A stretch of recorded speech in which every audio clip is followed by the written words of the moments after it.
You know, we're in the middle of a global war against cybercrime. But this isn't just about someone stealing your credit card number anymore. We're talking about a massive, multi-billion-dollar illicit industry. In this explainer, we're going to pull back the curtain on the brand new technological playbook that law enforcement is rolling out to fight back. So let's dive right in. Take a look at this number, $6.5 billion. And get this, that isn't the total cost of all cybercrime. No, that's just the money lost to investment scams alone, reported to the FBI in a single year. That's just one type of scam in one country. The true global scale is almost impossible to wrap your head around. It's like a shadow financial crisis happening right under our noses. And look, this goes way beyond just the money. Interpol has been tracking a deeply disturbing global crisis, one that's fueled by transnational crime syndicates. They've cooked up this truly horrific new model, human trafficking-fueled scam centers, especially in Southeast Asia. We're talking about people being kidnapped, held against their will, and forced to run these scams. So when we talk about fighting cybercrime today, we are, in a very real way, talking about fighting modern-day slavery. So how in the world is law enforcement supposed to respond to something like this?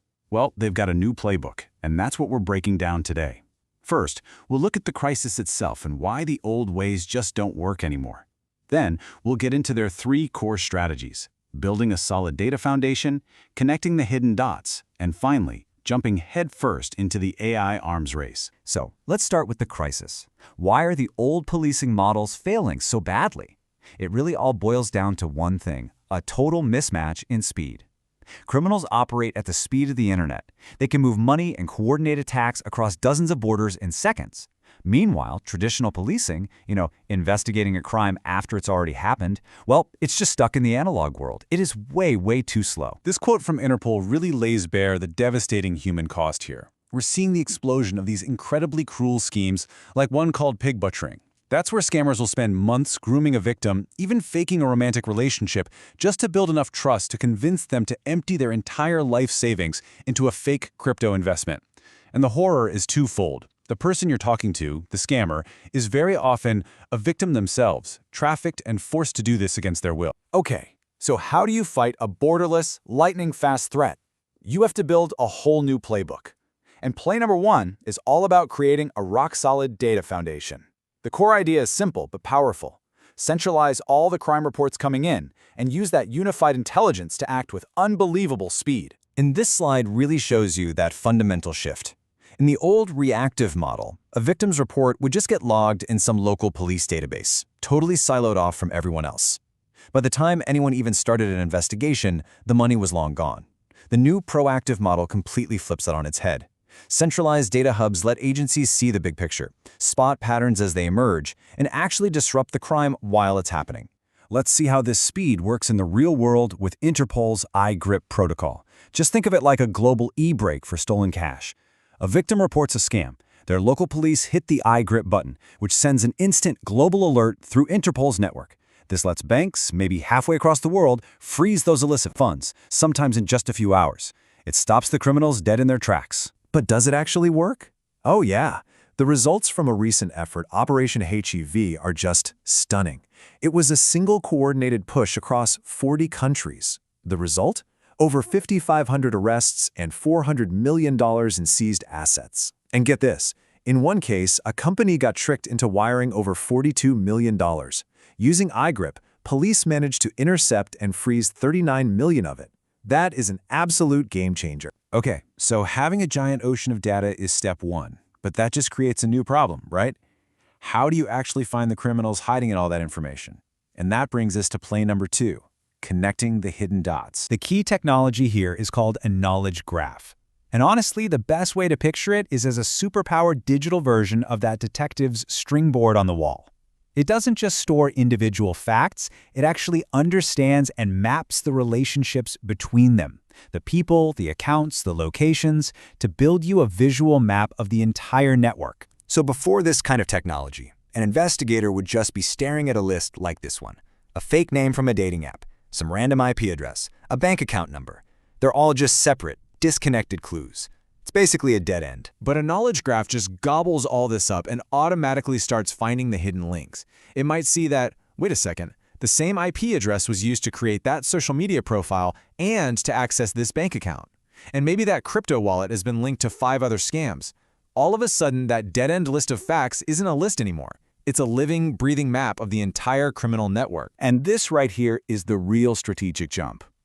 Instead of just playing whack-a-mole chasing one low-level scammer, law enforcement can now see the entire forest for the trees.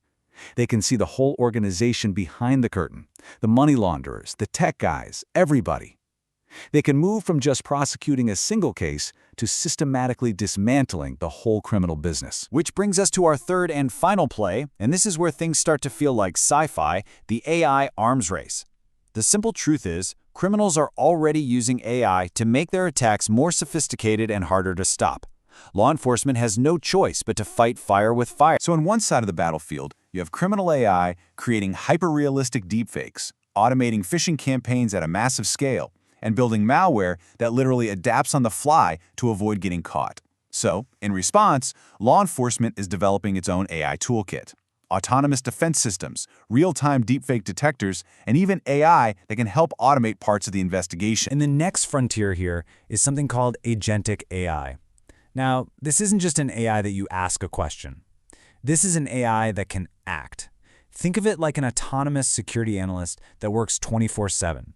You give it a mission, like investigate this potential threat, and it can go out, gather the data, analyze it, and even initiate a defense, all while a human supervisor keeps an eye on things. So, let's just do a quick recap of this tech playbook.